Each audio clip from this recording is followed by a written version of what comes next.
이른바 고기분쇄기 전술. 러시아군의 인해 전술을 가리키는 말로 동부 바흐무트 점령을 시도할 때 보병들을 총알바지 삼아 참으로 밀어넣으면서 붙여진 말입니다. 바흐무트와 아우디이우카 등에서 끝난 줄 알았던 고기분쇄기 전술은 러시아군의 기초 전술이 된 걸까요? 뉴욕타임스에 따르면 미국과 영국 그리고 서방의 여러 정보기관들은 최근까지 러시아군이 하루 평균 1000명 넘는 병사를 전선에서 잃고 있는 걸로 평가하고 있습니다. 특히 영국 군사정보국은 지난 5월 러시아군 하루 사상자 수가 1200명에 달한다고 추산했는데 이는 전쟁이 시작된 이래 가장 높은 수치라고 밝혔습니다. 뉴욕타임스는 한 미국 관리의 말을 인용해 러시아가 큰 손실에도 병력 규모를 유지할 수 있는 건 한 달에 약 2만 5천에서 3만 명의 신병을 모집하고 있기 때문이라고 전했습니다.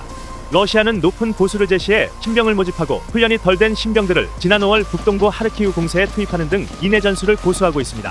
미 당국자들의 평가에 따르면 러시아군은 우크라이나군이 본토를 쉽게 공격할 수 없도록 하르키우와 접하는 국경 일부를 완충지대로 만들었지만 인해 전술에도 불구하고 우크라 방어선을 넘어 하르키우까지 진격하는 데는 실패했습니다.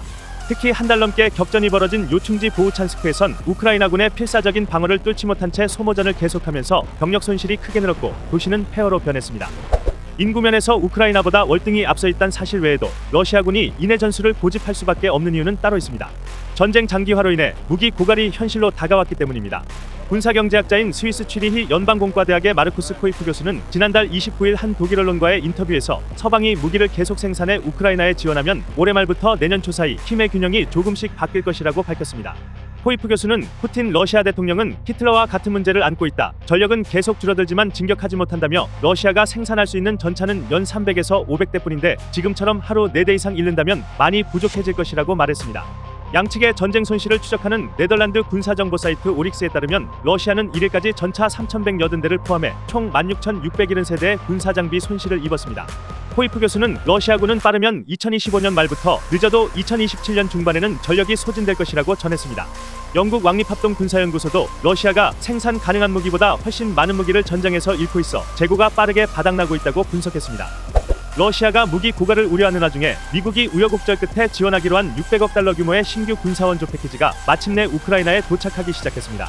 이 패키지엔 우크라이나군의 가장 시급한 탄약부터 전장에서 수호신 역할을 하고 있는 M2 브래들리 장갑차, 조만간 러시아 본토를 때릴 가능성이 있는 신형 에이테쿰스 등도 포함된 걸로 알려졌습니다.